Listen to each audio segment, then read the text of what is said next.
Hello बच्चों, आप सभी का आप सबके अपने YouTube channel DN study point में फिर से एक बार बहुत बहुत स्वागत है। तो बच्चों, आज हम लोग फिर से उपस्थित हैं कक्षा 9वीं के ही कुछ पाठ्यगत प्रश्न हैं उनको लेके।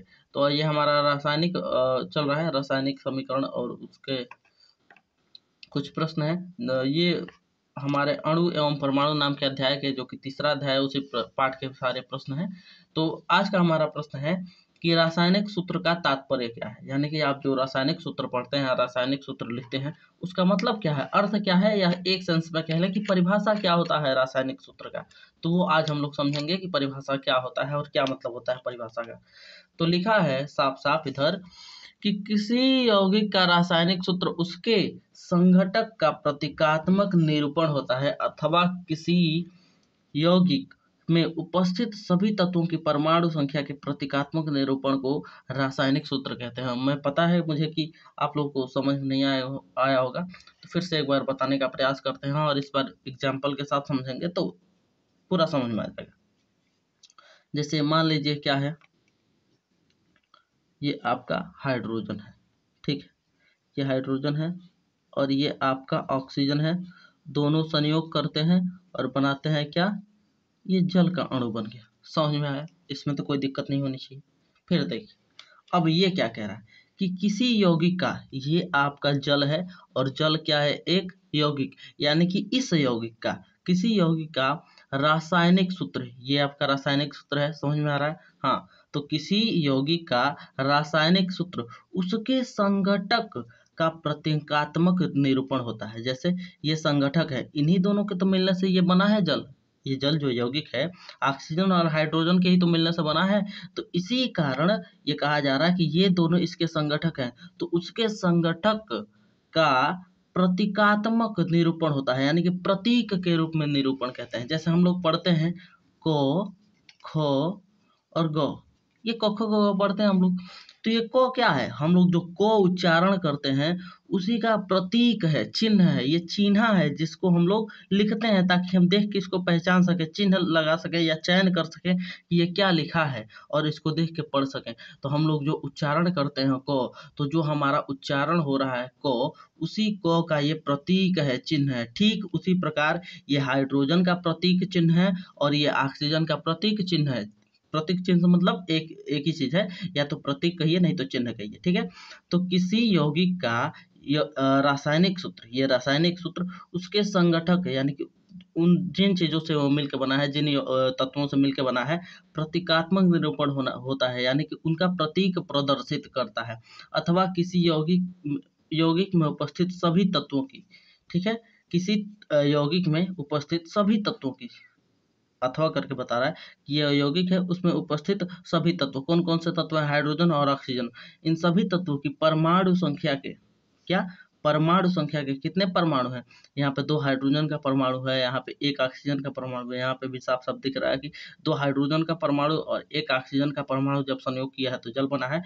तो तत्वों की परमाणु संख्या का प्रतीकात्मक है, यानी कि प्रतीक निरूपित करता है, यानी कि प्रदर्शित करता है, उसी को रासायनिक सूत्र कहते हैं। तो उम्मीद है कि यह प्रश्न आपको समझ में आ गया होगा, इसमें कोई दिक्कत नहीं हुई होगी।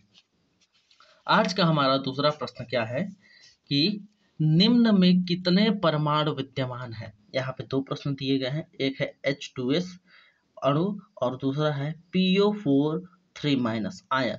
तो इसमें और इसमें कितने अणु परमाणु उपस्थित हैं। तो यहाँ पे साफ साफ लिखा है कि H2S में 3 परमाणु हैं और PO3 में 5 परमाणु हैं। कैसे हैं, आइए देखते हैं एक बार। यहाँ पे लिखा है सूत्र H, एक मिनट, H2S। तो ये है आपका सल्फर और ये है आपका हाइड्रोजन। तो हाइड्रोजन के पास साफ साफ दिख रहा है कि 2 लिखा है, तो ये आपका हाइड्रोजन, 2 परमाणु हाइड्रोजन के हो गए, ठीक है। हाइड्रोजन का 2 परमाणु हुआ और 1 परमाणु किसका हुआ, सल्फर का। तो इस प्रकार 2 और 1 मिलके आपका 3 परमाणु हो चुके हैं इसमें। इधर है, इधर P है और O है। क्या क्या है, P है, O है, और P से होता है फास्फोरस और O से होता है ऑक्सीजन, ठीक है। तो P जो है वो 1 दिख रहा है, साफ साफ दिख रहा है कि ये कही है, और जो ये ऑक्सीजन है, क्या है, ये जो ऑक्सीजन है ये दिख रहा है साफ साफ 4 है, और ये जो 3 है इसको मत गिनिएगा, क्योंकि ये जो 3 है ये इस पे आयन है। यानी कि देखिए ऑक्सीजन जो होता है इसका परमाणु क्रमांक कितना होता है 8, यानी कि पहले कक्षक में इसके 2 इलेक्ट्रॉन, दूसरे कक्षक में 6 इलेक्ट्रॉन, और बचा कितना, एक मिनट माफ कीजिएगा, ये ऑक्सीजन की बात नहीं है यहाँ पे। ये देखिए ये कहाँ गया, हाँ ये P जो हमारा फास्फोरस है और दूसरा ऑक्सीजन है जिसका जो 4 की संख्या में, और इस पे 3 लिखा है। ये देखिए एक बार समझते हैं, यहाँ पे देखिए ये है आपका फास्फोरस है, ऑक्सीजन है जो ऑक्सीजन का अणु 4 है, और इस पे 3 आयन लगे हुए हैं। तो ये जो एक है फास्फोरस ये एक है, और ये जो 4 है ये 4 है, तो 4 + 1 5 हुआ। और इसको क्यों नहीं गिनते हैं ये अभी बता रहा हूँ। इसको इसलिए नहीं गिनते हैं क्योंकि जो फास्फोरस होता है इसका परमाणु क्रमांक होता है 15, और जब इसका परमाणु विन्यास निकालेंगे तो पहले कक्षक में 2 इलेक्ट्रॉन, दूसरे में 8 इलेक्ट्रॉन और तीसरे में 5 इलेक्ट्रॉन। 5 इलेक्ट्रॉन है तो इसको 5 त्यागना आसान है कि 3 लेना आसान है, 3 लेना आसान है, इसलिए ये 3 किसी और से ले लिया है, किसी और से 3 ले लिया है। और जब 3 ले लेगा तो इस पे माइनस लग जाएगा, और जब दे देगा तो प्लस लग जाता है। तो ये ले लिया है 3 इलेक्ट्रॉन, इसी कारण इस पे 3 माइनस आयन लगा हुआ है। समझ में आया? तो इसको नहीं गिनते हैं, केवल इसको गिनते हैं और इसको गिनते हैं। तो यहाँ पे 1 है और यहाँ पे 4 है, तो दोनों मिला के आपका 5 परमाणु हो जाएंगे। समझ में आया? इसमें यदि कोई दिक्कत हो तो आप कमेंट बॉक्स में पूछ सकते हैं, एकदम खुला हुआ है, आपका स्वागत है कमेंट बॉक्स में। तो ये हमारी लगातार प्रश्नों की सीरीज चल रही है।